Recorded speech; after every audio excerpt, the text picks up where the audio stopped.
Percaya kata janjimu, karena keyakinan padi genggammu.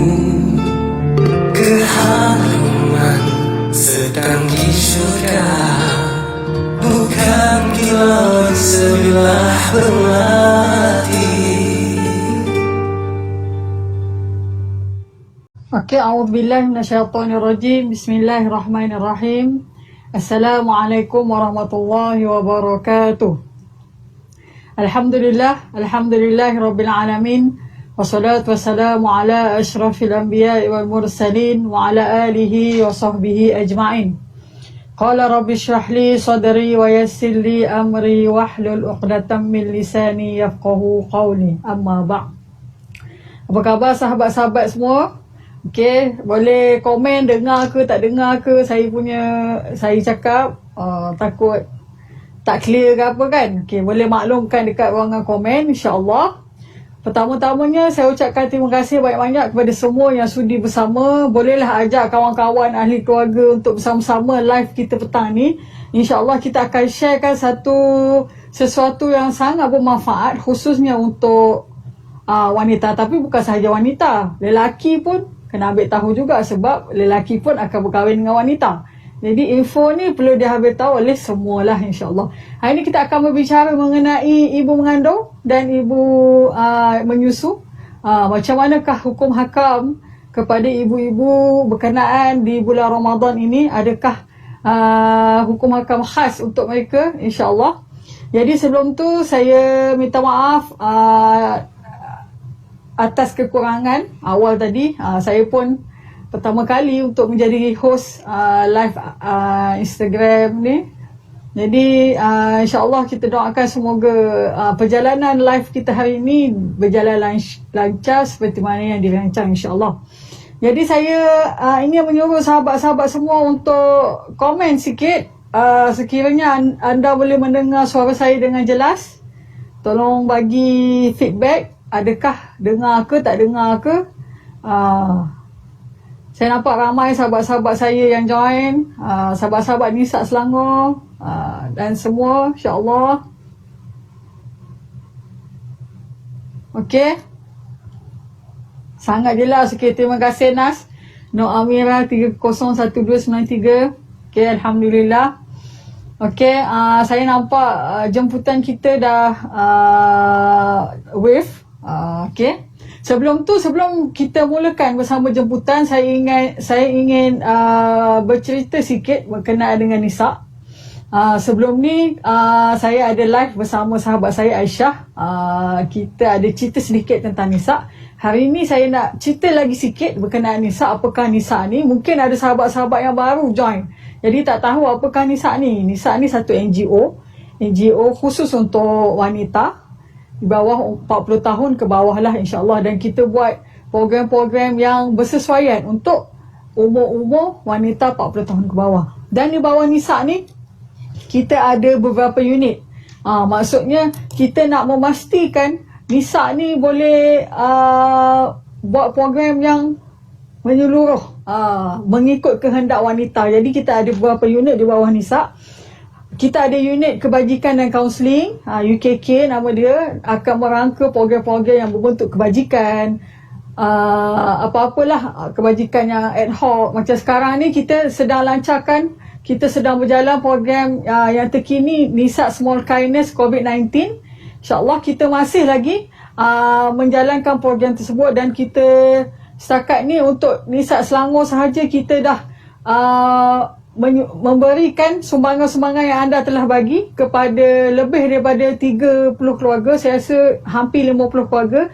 Itu untuk Nisa Selangor sahaja. Kita tak sentuh lagi Nisa-Nisa kawasan, lagi ramai. Jadi hari ini saya ingin menyuruh kepada sahabat-sahabat semua yang ada kelapangan rezeki sepenuh bulan Ramadan yang mulia ni, kita nak ambil ganjaran Ramadan. InsyaAllah masing-masing boleh bersama-sama menyumbang ke akaun Nisa Selangor untuk program NSK COVID-19 ni. InsyaAllah kita akan salurkan sumbangan anda semua kepada orang-orang yang memerlukan insyaAllah. Jadi itu sedikit mengenai Nisa Small Kindness COVID-19. boleh rujuk kalau sesiapa yang menonton di live IG, kita ada pinkan nombor akaun di ruangan komen, dan kalau yang menonton di FB ada di bawah ni. Kita dah sediakan nombor akaun insya-Allah. Jadi unit seterusnya kita ada unit pembangunan insan. Kita bukan saja nak buat program seronok-seronok untuk kita punya ahli. Kita ada juga unit yang akan memantau kerohanian kita punya ahli-ahli dan semualah insya-Allah. Dan hari ini jemputan kita insya-Allah merupakan ketua unit pembangunan insan Nisa Malaysia insya-Allah. Saya sedang menunggu beliau request.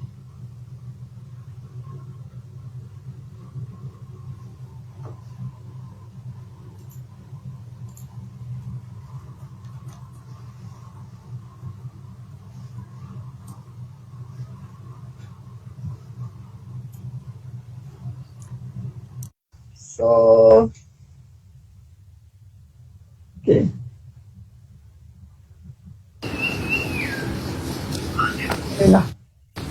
Okay, Assalamualaikum Ustazah Liana. Waalaikumsalam warahmatullahi wabarakatuh. Okay, boleh dengar suara saya clear ke? Clear. Ya, saya macam dengar ada apa? Double suara. Tak ada ya? Sekejap Tak ada. Okey. Okay, so ahlan wa sahlan kepada sahabat saya, Ustazah Liana. Daripada Nisa Malaysia, Ketua Unit Pembangunan Insan Nisa Malaysia. Terima kasih banyak-banyak kerana kesediaan anda untuk meluangkan masa bersama live Instagram di Instagram Nisa Selangor. Sebelum tu saya nak flashback sikit lah. Saya kenal Ustazah Liana ni dah lama dah. Kita orang dulu ambil kursus BI kan? Lepas habis belajar, kita orang ambil kursus BI dekat UIA. Jadi kat situ saya kenal dia. Lepas tu lama tak jumpa. Dengan wadah Nisa ni kita jumpa kembali. Alhamdulillah. Kan, Alhamdulillah, Masya Allah kan. Jumpa dalam Nisa. Alhamdulillah. Okey, Ustazah sihat Alhamdulillah sihat. Ustazah Laila sihat ke? Alhamdulillah sihat, insyaAllah. Okay, so kita boleh mulakan Ustazah dah sedia? Sedia insyaAllah. Okay, saya tahu Ustazah Liana sentiasa bersedia. Jadi sahabat-sahabat mungkin saya rasa dah bersemangat nak mendengar pengisian daripada Ustazah Liana. Okey, sebelum tu hari ni kita akan berbicara tentang ibu hamil dan ibu mengandung. Kan, macam mana puasa mereka ni? Adakah ada special ke, tak ada special ke kan? Okay. Sebelum saya melontarkan soalan kepada Ustazah Liana, saya ingin baca satu hadis yang diriwayatkan oleh At-Tirmizi, Abu Daud dan selain mereka meriwayatkan daripada Anas Al-Ka'bi radhiyallahu an, daripada Rasulullah sallallahu alaihi wasallam sabdanya, innallaha ta'ala wada'a 'anil musafir as-sawma wa syatra as-salah wa 'anil hamili awil murdi'is sawm. Bermaksud sesungguhnya Allah Subhanahu wa taala telah mengangkat puasa orang yang musafir, yakni boleh berbuka, dan telah mengurangkan sembahyangnya, yakni boleh dikasarkan solatnya, dan diangkat juga puasa orang yang hamil dan sedang menyusukan anak.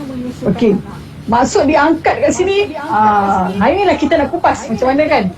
Okey so saya teruskan kepada soalan pertama kepada Ustazah Liana. Okey, macam mana ibu yang mengandung dan menyusukan anak, boleh ke mereka ni berbuka puasa sebab diorang tak larat? Macam mana tu Ustazah? Boleh tolong huraikan? Okay. Bismillahirrahmanirrahim. Assalamualaikum warahmatullahi ta'ala wabarakatuh. Innal hamdalillah nahmaduhu wa nasta'inuhu wa nastahdihi wa nastaghfiruh wa na'udzu billahi min shururi anfusina wa min sayyiati a'malina. May yahdihillahu fala mudilla lahu wa may yudlil fala hadiya lahu. Subhanaka la ilma lana illa ma 'allamtana innaka antal alimul hakim. Amma ba'. Jadi apa khabar semua pendengar Instagram kan? Kita Instagram live kita pada hari ini. Okay, Alhamdulillah kita dah masuk pada 2 Ramadan, dan mudah-mudahan kita masih lagi fokus lah dalam track kita pada hari ini tu, fokus untuk mencapai redha Allah Subhanahu Wa Taala kan. Sebelum masuk pada topik Ustazah Laila sebut tadilah. Okay, sebelum tu nak tanya, tadi ada nampak Izzati Mahir dia tanya, Assalamualaikum Ustazah, sihat? Alhamdulillah sihat. Ini pun ramai kawan-kawan kat dalam ni kan, segan lah pula kan. Tapi insyaAllah kita kongsi sama-sama apa ilmu yang kita ada. Okay. Sebelum tu nak tanya, dalam live ni, berapa ramai yang tahun ni dia berpuasa dalam keadaan hamil? Ada tak? Kalau tengok ni yang bujang-bujang ni. Dan pasti ada juga yang berpuasa dalam keadaan menyusu kan. Mungkin pertama kali, ada yang sedang mengandung anak kedua, ataupun menyusu anak yang pertama dan sebagainya lah. Okay. Jadi topik yang Ustazah Laila sebutkan tadi iaitu Ramadan, ibu mengandung dan ibu menyusu. Seperti mana yang kita tahu, sebagai seorang wanita, fitrah kita mengandung dan menyusukan anak. Itu memang satu keistimewaan yang tak ada pada lelaki, yang kita kena rasa bersyukur sangat.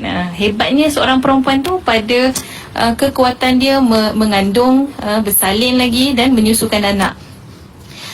Okey, jadi mengandung dan menyusu ni adalah satu jihad. Ni mukadimah, satu jihad sebenarnya. Jihad yang kita kata besar lah bagi seorang wanita.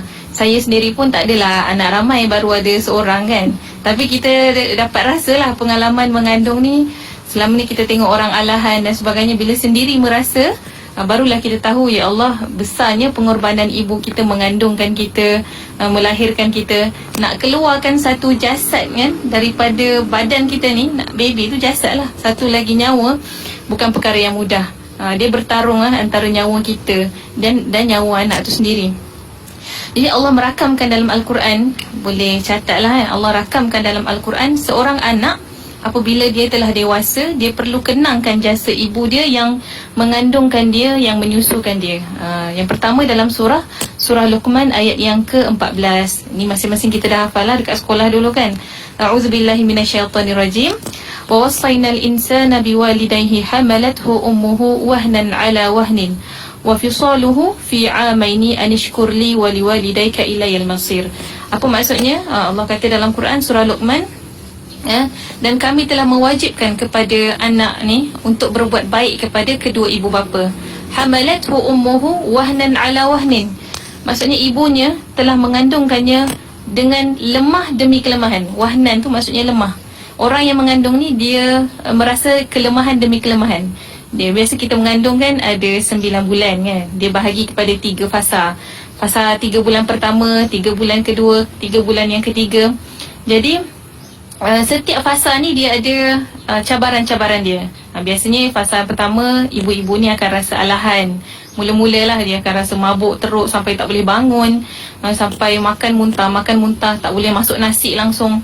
Fasa yang kedua ni biasa stabil sikit lah. Dan fasa ketiga, mulalah jadi macam belon. Tengok belon kan, semua benda kembang, kaki kembang, muka kembang. Nak jalan pun kena orang tarik, nak pakai stokin pun tak boleh, nak tunduk. Jadi ini antara wahnan ala wahnin, kesusahan demi kesusahan yang Allah bagi pahala yang banyak lah kepada ibu mengandung kan. Okey. Dan ayat yang kedua, ayat yang lebih kurang sama juga dengan surah Luqman ni, iaitu surah Al-Ahqaf. Surah Al-Ahqaf ayat 15.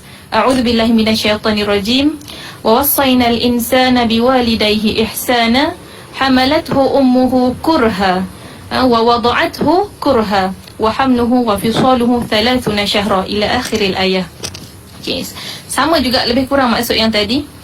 Kami telah mewajibkan kepada anak-anak, kepada manusia ni berbuat baik kepada kedua ibu bapa mereka, yang mana ibunya hamalathu ummuhu kurha. Tadi guna perkataan wahnan kan, yang ni kurha.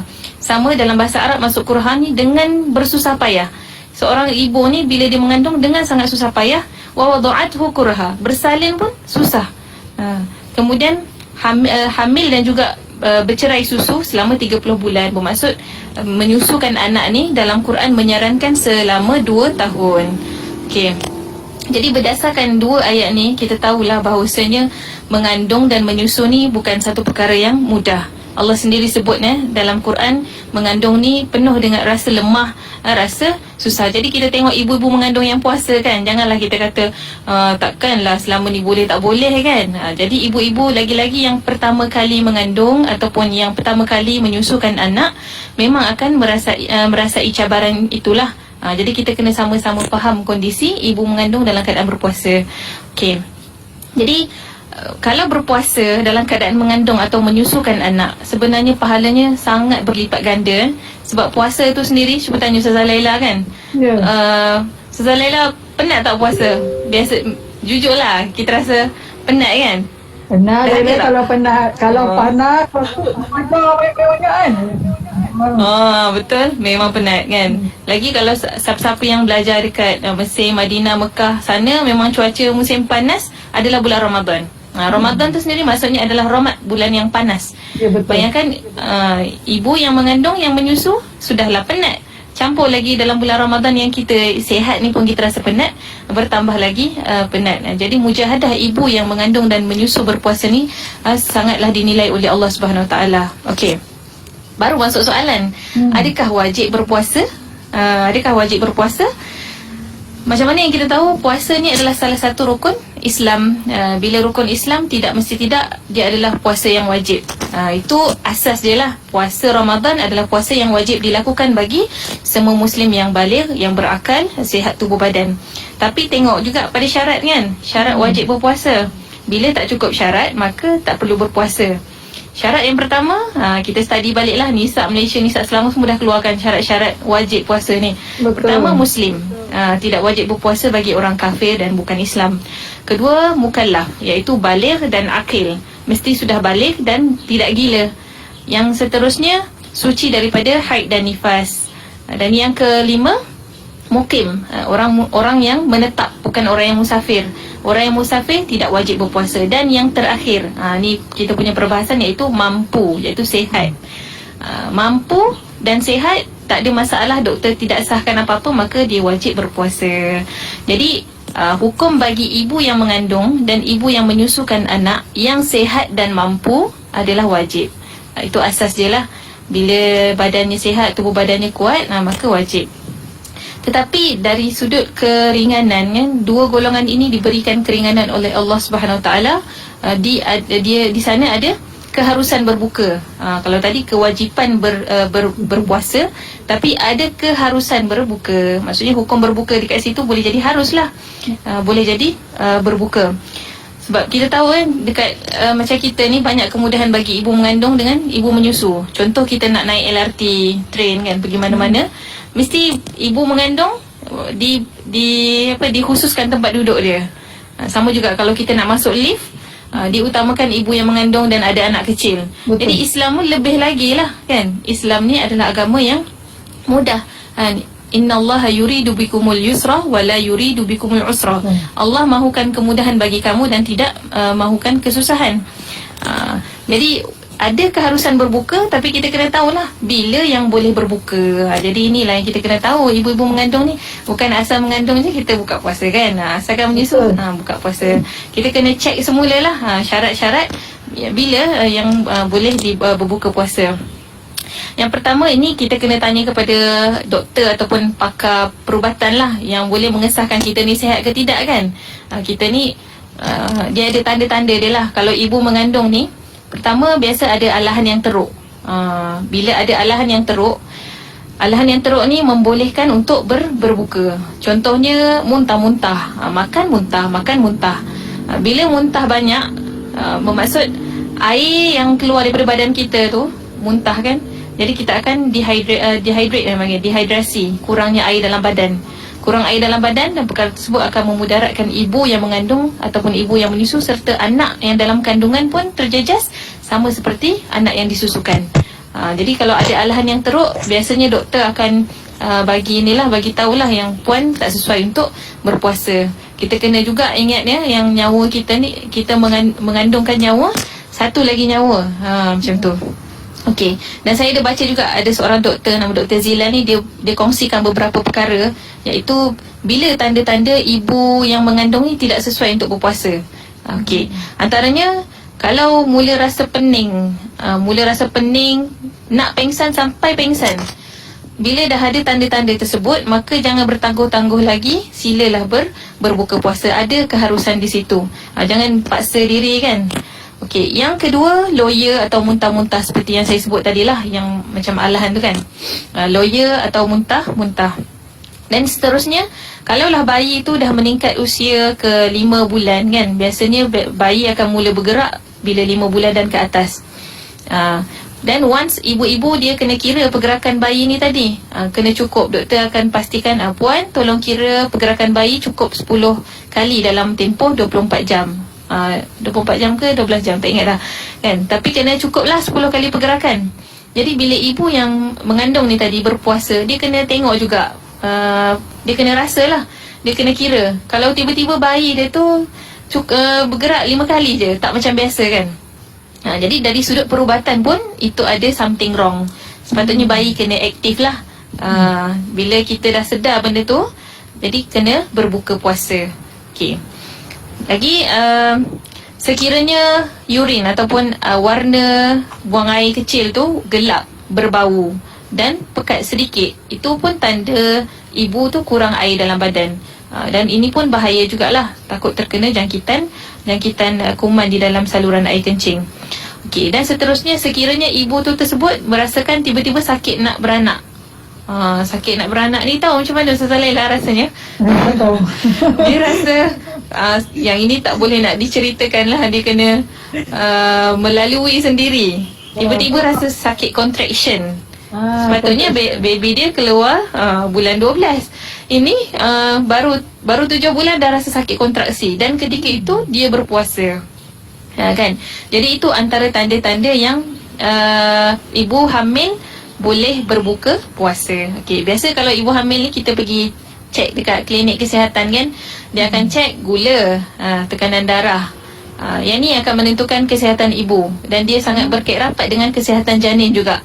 Maksudnya gula tak boleh terlalu tinggi sehingga kencing manis. Kawan-kawan saya ada juga yang dia sihat je walafiat, tapi bila mengandung kena kencing manis. Ini normal lah bagi ibu mengandung. Bukan normal dari sudut, maksudnya kita kena tahulah. Okey. Dan ada juga yang hypoglycemia, maksudnya kurang gula. Ada ibu yang terlebih gula, ada ibu yang kurang gula. Sebab apa? Glukos kita makan ni, glukos tu pun disalurkan kepada bayi. Jadi kalau untuk ibu-ibu yang ada hypoglycemia, dia pergi cek klinik kesihatan, kata puan rendah sangat ni gula kan, rendah sangat gula dalam badan ni, tak baguslah. Jadi bila doktor dah nurse atau misi kata macam tu, kita pun tahu dah yang badan kita ni tak sesuai untuk berpuasa. Okey, jelas kan setakat ni untuk ibu hamil. Tu antara tanda-tandanya lah. Setiap ibu-ibu mengandung ni dia punya tanda-tanda tu berbeza. Maksudnya alahan yang dialami berbeza. Kalau macam saya dulu pernah tangan ni, dekat pergelangan tangan ni tiba-tiba jadi bengkak. Dia macam urat tu timbul lah. Tapi itu tak bagi efek kepada puasa pun. Just kita rasa macam tak selesa lah kan. Okay. Untuk ibu yang menyusu pula, tadi ibu yang mengandung.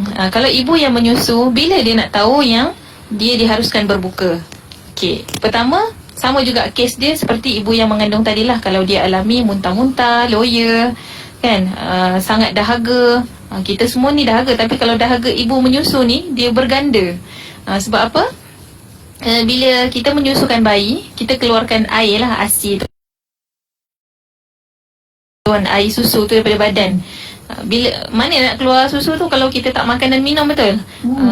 Jadi kalau pakar-pakar laktasi, pakar bahagian penyusuan ni, selalunya dia akan pesan lah, ibu yang menyusu nak dapatkan susu yang banyak dalam bulan Ramadan, mesti kena minum air banyak. Kena cukup lah minum air, barulah susunya banyak. Okey. Saya ataupun kita kena tahu hai. Menyusu tak loya info baru. Muntah dan loya. Okey. Alright. Okey, untuk ibu yang menyusu pula kena cek pada baby dia. Sama ada cukup susu ataupun tidak. Ya, cukup susu ataupun tidak. Dan kena tahu tanda-tanda bayi tidak cukup susu. Okey. Contohnya bayi menangis je sepanjang hari. Masa dia tak puasa, elok je bayi dia minum susu kan. Ini time ibu menyusu tu puasa, tiba-tiba baby dia nangis je macam kena pukul. Itu tanda yang pertama. Tanda yang kedua, kena cek juga lampin dia. Kalau kering ataupun tak cukup lembab basah macam biasa, itu pun tanda baby tidak dapat susu. Ataupun dia buang air besar, najis bayi tu berwarna hijau, itu tanda baby tak cukup susu lah. Dan yang seterusnya, susut berat badan. Maksudnya dia pergi cek kat klinik kesihatan, baby dia 7 kilo bulan 5. Bulan 6, sebulan dia puasa, baby dia 7.1 kilo, naik 100 gram je. Jadi mungkin itu efek daripada ibu yang berpuasa. Jadi ibu kena alert dengan anak jugalah kan. Janganlah kita berpuasa dalam keadaan baby kita sebenarnya tak cukup susu. Okey, jadi untuk ibu yang mengandung, ibu yang menyusu, bila dia risaukan diri dia ataupun risaukan anaknya, sama ada anak dalam janin kandungan ataupun anak yang sedang disusukan, boleh diharuskan berbuka. Okey. So kita masuk kepada tips lah. Tadi dah tahu hukum, kemudian tahu boleh berbuka, apa tanda-tanda yang boleh kita berbuka. Kita tengok tips lah. Tips kekal cergas. Saya bukan doktor ataupun dietitian lah, tapi kita membaca kan. Kita share bahan bacaan yang kita baca ni. Yang pertama, ibu-ibu mengandung, ibu-ibu yang menyusu mesti bersahur, tak boleh skip sahur. Dalam hadis pun sebut, tasahharu fa inna fis sahuri barakah. Bersahurlah kerana dalam sahur itu ada keberkatan. Selain itu, sahur ni lah yang membekalkan tenaga kepada kita. Ustazah Laila sahur apa pagi tadi? Nasi je, Masya Allah. Nasi dengan tamar, cukup lah kan. Ada karbohidrat, tamar tu ada sumber protein semualah. Okay. Jadi kunci dia mesti bersahur. Bukanlah ibu mengandung dan menyusu je, semualah. Kita semua kena bersahur. Yang kedua, makan makanan yang tinggi protein. Ingat ibu yang mengandung ni, dia bawa satu lagi nyawa. Dia kena makan makanan yang penuh dengan khasiat lah. Tak boleh mengidam yang bukan-bukan, ingat kan.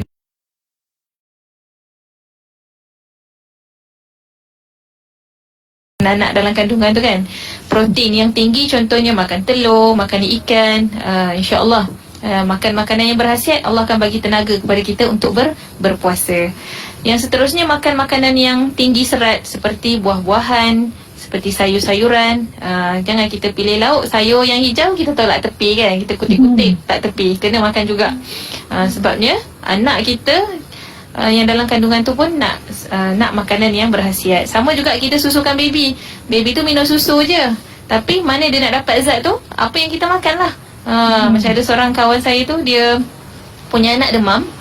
Bila demam, baby lah demam, bukan maknya demam, babynya demam. Bawa pergi ke klinik, biasanya doktor akan nak check lah punca demam tu kenapa. Dia ambil darah. Bila ambil darah, tengok ada yang kurang, iaitu contoh iron, iaitu besi pula. Zat besi, iron lah, sumber makanan yang daripada iron, bukan makan iron ya. Okey. Jadi maksudnya ibu tu tadi mungkin kurang makan yang sumber iron tadilah. Kena check lah apa ke kacang dan sebagainya. Okey. Yang seterusnya adalah minum air secukupnya. Ini saranan kepada kita semualah. Lagi-lagi lah ibu yang mengandung dan menyusukan anak. Minum air, kalau yang sebetulnya 8 gelas tu, macam satu botol mineral besar tu, boleh ke kita nak habiskan daripada lepas berbuka tu sehingga nak sahur. Minum je lah, letaklah botol tu kat dalam bilik kan. Okey. Kemudian elakkan mengambil makanan yang ada asid, makanan yang tinggi lemak. Okey, ini kita tahulah dari sudut kesihatan dia. Yang seterusnya, digalakkan untuk ambil suplemen tambahan. Macam-macam suplemen yang ada dekat pasaran sekarang, pilihlah yang berkualiti. Ambil vitamin C, ambil minyak ikan. Okey. Berkualiti dan halal. Yang seterusnya, berkualiti dan halal. Betul, halal tu yang paling diutamakan lah. Okey.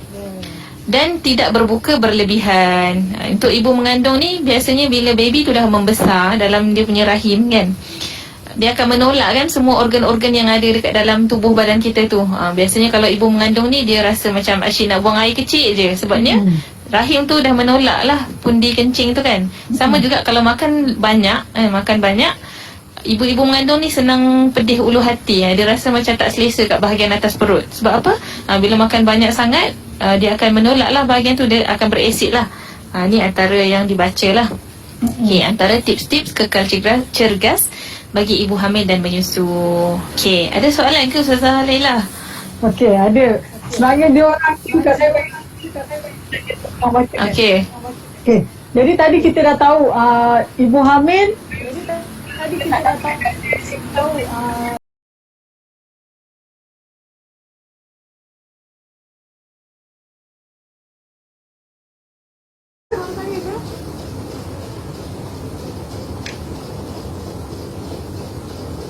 Okey, jelas kat kurang ni. Dengar Robiha dengan Amira boleh dengar suara saya tak? Tolong komen sikit.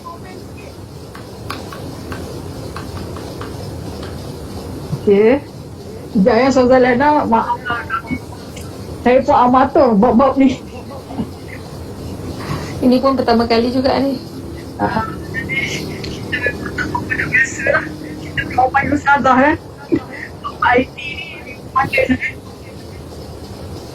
Okay, mungkin orang dengar boleh dengar tak jelas kot. Kalau tak jelas semua, okay, dengar jelas. Terima kasih Robina. Okay, so mungkin kita kena ulang balik bab insulin je. Untuk ibu mengandung semasa berpuasa, adakah batal puasanya? Dan kalau cek darah tadi, kalau ambil darah tadi untuk bulan Ramadan, semasa bulan Ramadan, boleh puasa begitu? Okey. Bab suntikan insulin Insulin ni kita tahu dia diambil oleh orang yang ada penyakit kencing manis. Jadi ibu yang mengandung ni dia mudah terkena kencing manis. Okey. Ataupun istilah dipanggil GDM lah, GDM. Jadi bila perlu suntikan insulin, kita tahu tadi perkara yang membatalkan puasa sekiranya memasukkan sesuatu ke dalam rongga. Rongga yang terbuka seperti hidung, mulut, telinga. Adapun kalau suntikan tersebut kepada contoh pada otot kan, otot kat mana otot yang tak ada rongga lah, macam kat bahu kan, jadi dia tidak membatalkan puasa. Kena tahulah tempat suntik tu kat mana, insulin tu bubuh kat mana kan. Okey. Yang kedua tadi yang sebut pasal tenaga tadi, sekiranya suntikan tersebut akan membekalkan khasiat ataupun tenaga kepada badan, lepas suntik je terus segar, lepas suntik je terus rasa kenyang. Kalau macam tu maka batal puasa. Tapi suntikan yang tidak mendatangkan apa-apa khasiat, apa-apa tenaga, tidak batal lah. Okey, yang ketiga, sekiranya suntikan tersebut dibuat pada anggota yang berdekatan dengan rongga. Contohnya suntik dekat perut kan. Perut ni sebenarnya dia ada rongga tau, urat. Suntikan pada urat yang mana urat tu dekat dengan rongga. Contoh pada perut, pada di punggung, yang itu juga tidak dibolehkan ataupun batal lah puasanya. Jadi pandangannya adalah boleh suntik insulin, cucuk insulin, tapi dengan syarat bukan di perut, bukan di punggung. Carilah tempat lain yang boleh sampai insulin tu dalam badan. Okay, kalau ambil darah, macam mana kalau ambil darah? Tadi masukkan insulin dalam badan kan, darah ni kita keluarkan daripada badan. Jadi tak ada masalah. Kalau kita nak derma darah ketika berpuasa pun boleh. Jadi kalau derma darah banyak kan, satu botol paket tu kan, berapa liter pun dibolehkan. Apatah lagi kalau kita nak cucuk, ambil sikit je untuk buat sampel uji darah. Okay. So jawapan dia nak cucuk insulin boleh, untuk tak, maksudnya cucuk insulin tak membatalkan puasa sekiranya tidak cocok kat bahagian rongga dan berdekatan. Senang kata cocok kat otot lah kalau tak nak puasa terbatal. Kalau tak tahu otot tu kat mana, pergi Google di mana otot saya Okey. So alhamdulillah settle bab insulin. Apa lagi soalan nak tanya? Ada sama-sama soalan boleh ajukan di bawah komen.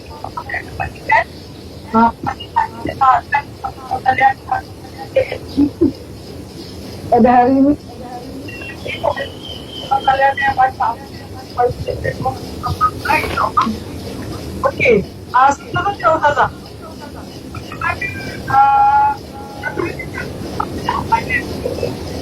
Yang boleh dipraktikkan, boleh masak. Kalian kan, Maya Ramadan ni ada tak amalan-amalan yang para peserta juga yang boleh dipraktikkan lakukan yang masak Maya Ramadan. Okey. Untuk ibu yang berpantang, amalan dia samalah seperti mereka yang dalam keadaan haid kan, haid dan nifas. Sama je. Tidak boleh solat, tidak boleh baca Quran. Tapi apakah amalan lain yang kita boleh buat? Iaitu banyak kan berzikir dalam bulan Ramadan ni kan. Kita boleh zikir macam-macam, istighfar 100 kali, zikir Fatimah, subhanallah, alhamdulillah, wala ilaha Allahu Akbar sebanyak 33 kali. Boleh juga kita tak boleh nak baca Quran, tapi kita boleh dengar bacaan Al-Quran.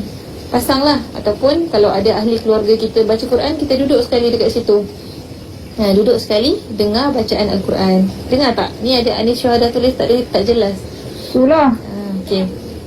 Yalah, Jelas? tolong komen kalau tak jelas. Okay, Ustazah sharekan je lah. Syekh. Nanti Ustazah Laila boleh ulang balik kan. InsyaAllah. Zikir kita tak boleh baca Quran, tapi kita boleh dengar bacaan Al-Quran. Betul. Okey. Kemudian kita boleh membaca tafsir. Kita boleh tadabbur maksud-maksud ayat Al-Quran. Kita boleh pegang tafsir tu kan. Kita boleh buka. Setiap hari kita boleh pilih surah mana yang kita nak baca tadabbur dia. Dalam masa yang sama kita boleh buka tafsir Al-Quran. Ni lain kan tadabbur dengan tafsir. Tadabbur ni sekadar kita menghayati makna dari sudut zahir je, itu luar. Tapi penerangan maksud ayat kita kena buka tafsir Al-Quran. Banyak dah di pasaran tafsir-tafsir yang ada dalam bahasa Melayu. Siapa yang pakar bahasa Arab tu boleh buka lah bahasa Arab kan. Okay. Selain daripada tu boleh buat apa lagi? Macam-macam lah. Kita boleh bersedekah. Banyak amalan dalam bulan puasa ni yang kita nampak walaupun dia ringan tapi besar di sisi Allah SWT. Boleh bersedekah. Siapa yang ibu yang dalam pantang ni, dia menjaga anak tu pun sebenarnya adalah pahala yang sangat besar. Maksudnya saya pernah ni kan, macam contoh kita menyusukan anak sampai kita tak sempat solat sunat sebab kita memang sibuk dengan anak je. Tapi ingatlah, kebajikan menjaga anak tu pun ada pahala dia. Kita didik anak tu pun ada pahala dia. Ingatlah. InsyaAllah, mudah-mudahan dengan kita didik anak tu, dia membawa pahala yang banyak kepada kita Islam.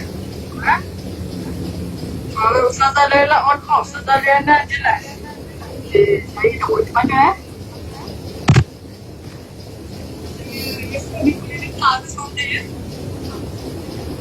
Ustazah Liana boleh dengar suara saya? Boleh, saya boleh dengar. Jelas Jelas. Okay, kawan-kawan lain cuba respon. Boleh dengar saya ke?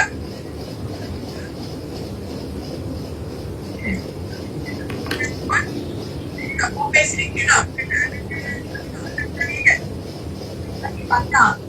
Banyak yang balai. Betul? Kadang-kadang wanita-wanita yang sayang ramai sedap. Lagi-lagi hanya tak boleh baca. Kalau kita hafal, kita baca. Betul? Betul? Mengulang hafazan ketika haid boleh. Dan satu lagi surah ibu sebab kita dah memang ingat. lazimi baca. Contohnya surah Al-Mulk, surah Al-Waqi'ah. Dan contoh kalau kita baca selalu maka saya buka.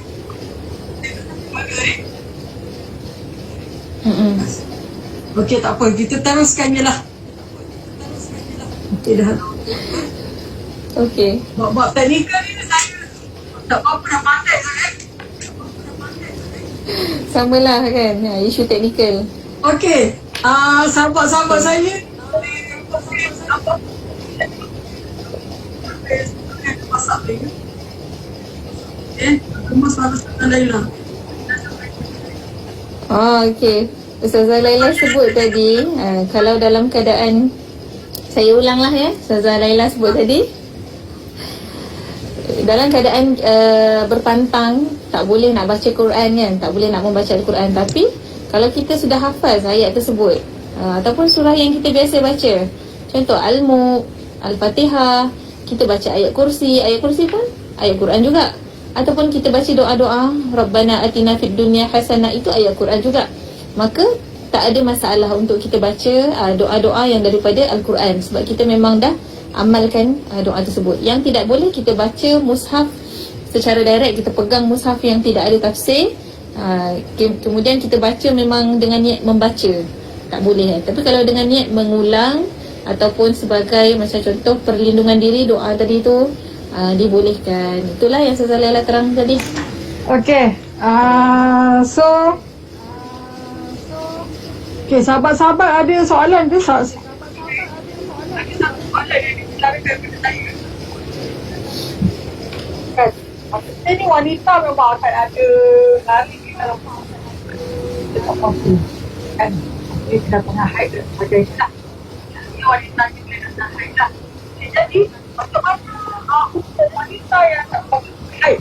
Saja dia tak puasa. Sebab dia kedatangan haid tapi dia makan di siang hari bulan Ramadan.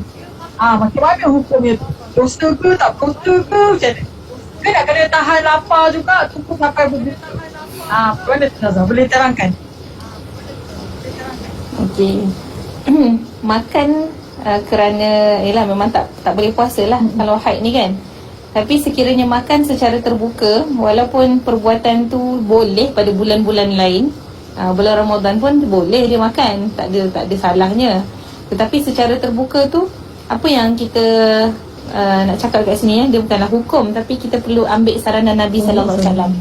Nabi ni dia ada beberapa kisah lah. Yang pertama, Rasulullah waktu tu bersama dengan isteri baginda Safiyah binti Huyai.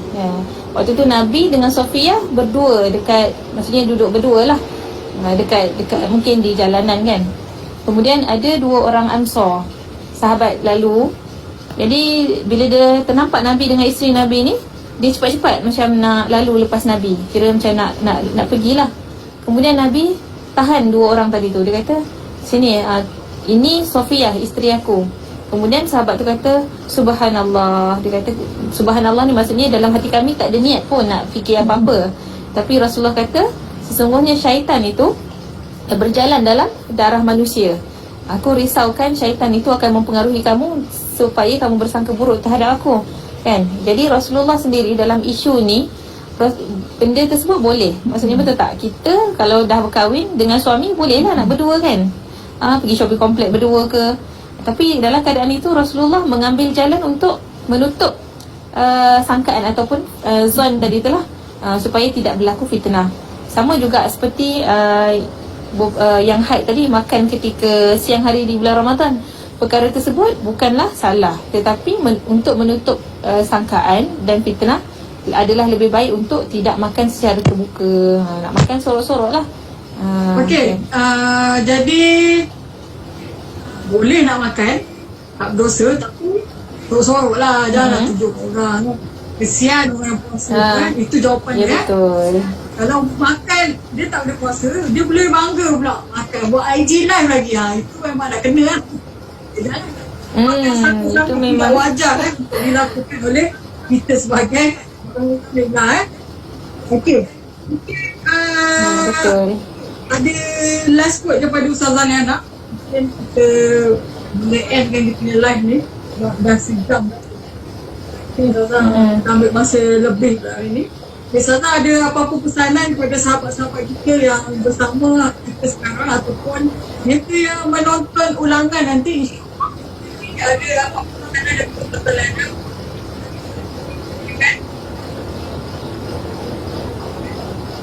Okay, ada ukti ni tanya, macam mana nak kekal bertenaga untuk ibu yang menyusu anak bulan puasa ni? Masih berpantang lah. Okay, semoga sihat anak kan. Tapi memang cepat lapar walaupun tak puasa. Okay, jadi sebenarnya saya pun baru masuk hari kedua berpuasa dalam keadaan menyusu. Kira masuk. Tapi maknanya kata, macam mana nak kekal bertenaga? Pertama yang kita sebut tadilah, kena makan makanan yang khasiat. Okay. Yang kedua, banyakkan minum air, bersahur, jangan skip. Kemudian kalau ada rezeki, kita ada rezeki lebih, belilah suplemen kan, beli suplemen vitamin untuk kekal bertenaga. Ada satu tambahan, yang ini untuk kaum suami lah. Siapa-siapa suami yang isteri dia menyusukan anak ataupun yang mengandung, kalau dah tahu isteri tu sedang berpuasa, jadi suami ni kena banyak bantu isteri. Maksudnya suami saya kata kat situ betul, sebabnya kita berpuasa, kita susukan anak kan. Kalau kita lah masak, kita lah cuci baju, kita lah kemas rumah, jadi penat tu berganda, betul. Macam mana kita nak kekal bertenaga?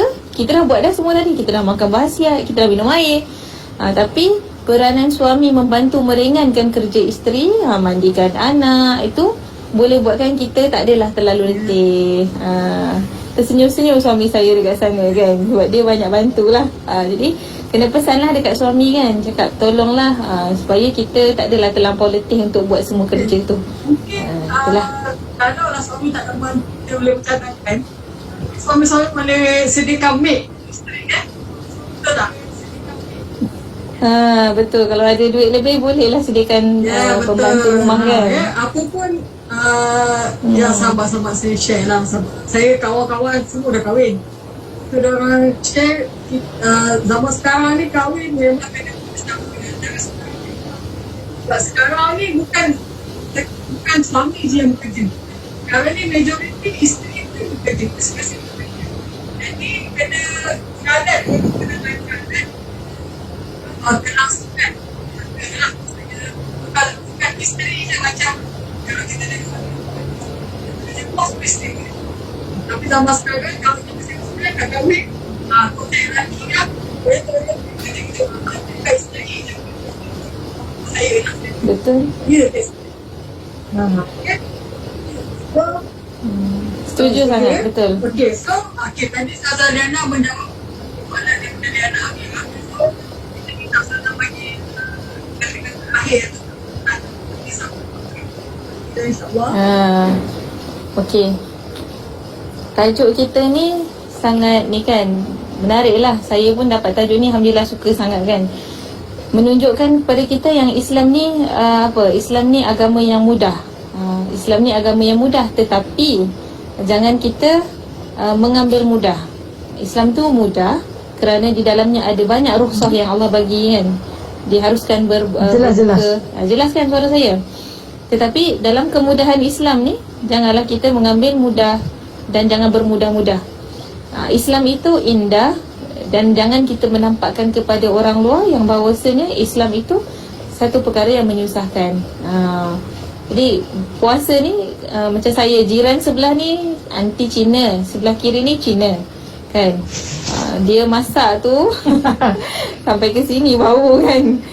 Tapi kita kena kuat lah, kena kuat sebabnya puasa ni bukan sekadar menahan lapar dan dahaga. Jadi kita kena tunjuk lah yang puasa ni bukan menjadikan kita seorang yang lembek kita semakin kuat dan sihat. Jadi kita kena nampak Islam ni bukan benda suruhan Allah ni bukan menyebabkan kita semakin lemah. Bahkan dari sudut kesihatan pun dah ada fakta-fakta kan yang berpuasa ni sebenarnya baik untuk tubuh badan kita. Dan puasa ni yang macam saya cakap tadi bukan menahan lapar dahaga, kita nak mencapai makam ibadah yang paling tinggi, iaitu takwa. Takwa ni memang yang paling tinggi lah. Macam kita nak jadi pelajar cemerlang kat sekolah, macam mana? Adakah yang cemerlang tu yang jenis tak pergi prep, tak baca buku, tak pergi tuition? Mesti pelajar cemerlang ni dia rajin kan, dia ada effort dia, dia ada usaha dia, baru dapat pelajar cemerlang. Macam tu juga kita dalam bulan Ramadan ni, kita nak jadi pelajar cemerlang di mata Allah Subhanahu Wa Taala, maka kita kena ada bangun malam lah. Macam kita nak study malam-malam dulu, sama juga kita kena bangun malam, kita kena ada usaha yang lebih sikit, barulah kita boleh mencapai makam takwa tu. Dan takwa ni yang disebut oleh Sayyidina Ali, al-khawfu minal jalil, al-amalu bitanzil, al-ridha bil qalil, wasti'dad li yaumir rahil. Maksudnya takwa ni adalah kita berpegang dengan at-tanzil Quran, kemudian al-amal bitanzil, al-ridha bil qalil, kena redha dengan perkara yang sedikit, dan persediaan pada hari akhirat. Ada satu tertinggal Anis. Tak apalah, itulah lebih kuranglah mafhumnya kan. Jadi kita nak mencapai makam takwa ni bukan perkara yang mudah.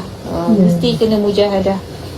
Itu sajalah kalam akhir. Semoga selamat menunaikan ibadah berpuasa kepada semua ibu yang mengandung, ibu yang menyusu. Cekalkan hati. Para suami, tak tahulah kalau ada yang tengok IG live ni, kena support isteri masing-masing. Bukan macam awak ni sikit baru pukul 10 jangan tak kecam, larat. Jangan macam tu. Isteri kita ni mengandungkan anak kita. Jangan kita mengandungkan anak kita, menyusukan anak kita. Jadi kita kena bantulah mereka dalam menguruskan anak-anak. Itulah, wallahu taala alam. Aqulu qawli hadza, astaghfirullahal azim li wa lakum. Assalamualaikum warahmatullahi wabarakatuh. Terima kasih banyak-banyak diucapkan kepada Ustazah Liana atas kesudian untuk si masa dan ilmu kepada kita hari ini. Walaupun dah lebih sejam dia tak ada cakap, okey kak saya nak lift terus ni, tak ada Terima kasih banyak Ustazah Liana. Semoga Allah balas segala jasa baik Ustazah hari ini dengan segala kekurangan dan Sama. InsyaAllah Allah bagi kesempatan. InsyaAllah. Ustazah, insyaAllah Amin. kita jumpa lagi. InsyaAllah. Sama. Alright, so Ustazah boleh end apa? Alright. Okay.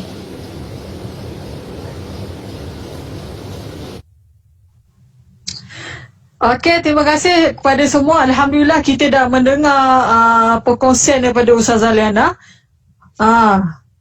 Ustazah Nazila kata suara saya jauh. Okey, saya dari tadi cuba memperbaiki masalah teknikal ni tapi tak berjaya. Jadi terima kasih banyak kepada anda kerana kesudian bersama kami di Saat Selangor pada petang ini. InsyaAllah semoga kita mendapat ilmu, sedikit ilmu daripada perkongsian pada hari ini. Kalau banyak ilmu pun lagi bagus, Alhamdulillah. Dan insyaAllah live ni akan ada 24 jam di Instagram. Pada siapa-siapa yang dah terlepas untuk mendengar daripada awal, boleh dengar semula. Saya ulang balik, kita ada 2 live sebenarnya. Tadi ada masalah teknikal juga, kita terpaksa endkan live, jadi kita buat live semula. Jadi kalau ada dapat dua kita punya live tu, boleh dengarkan semula insyaAllah untuk mengutip semula ilmu-ilmu yang Ustazah Liana dah kongsikan insyaAllah. Dan jangan lupa juga pesanan Ustazah Liana tadi berkenaan puasa ni sebenarnya sesuatu yang satu bulan yang Allah, bulan ganjaran kepada Allah. Dan sebenarnya puasa ni kita nak mencapai satu tahap yang paling tinggi, iaitu takwa. Takwa tadi bukan benda yang mudah tapi tak mustahil untuk kita dapatkan insyaAllah. Jadi terima kasih banyak kepada semua atas kesudian melapangkan masa bersama kami pada hari ini. Dan selepas ni bolehlah sharekan video ini supaya dapat disebar luaskan kepada sahabat-sahabat lain ilmu-ilmu yang kita kongsikan pada hari ini. Jangan lupa like dan komen di bawah ni apa-apa ilmu yang anda dapat. Like juga kami punya Instagram, kami punya FB page, dan kami baru saja buat YouTube channel kami. Bolehlah subscribe YouTube channel kami insyaAllah. Jadi insyaAllah kita bertemu pada 1 hari bulan nanti. Kita ada live lagi. InsyaAllah kami akan keluarkan poster dia. Jangan lupa 1 hari bulan nanti insyaAllah. Jumpa lagi. Terima kasih banyak-banyak. Sebelum saya endkan live ni, saya nak pesan kepada anda semua, jangan lupa stay at home. Kita belum menang lagi. Jadi teruskan duduk di rumah. Cari lagi gali-gali pahala, ilmu dan sebagainya. Di rumah pun boleh. Bukan sahaja kita kat luar je kita boleh dapatkan pahala dan ilmu. Di rumah pun kita boleh buat insyaAllah. Jadi akhir kalam, selamat berpuasa insyaAllah. Semoga Allah bagi kekuatan kepada kita untuk mengumpulkan seberapa banyak pahala di dalam bulan Ramadan ini. InsyaAllah jumpa lagi. Terima kasih banyak-banyak. Assalamualaikum warahmatullahi wabarakatuh.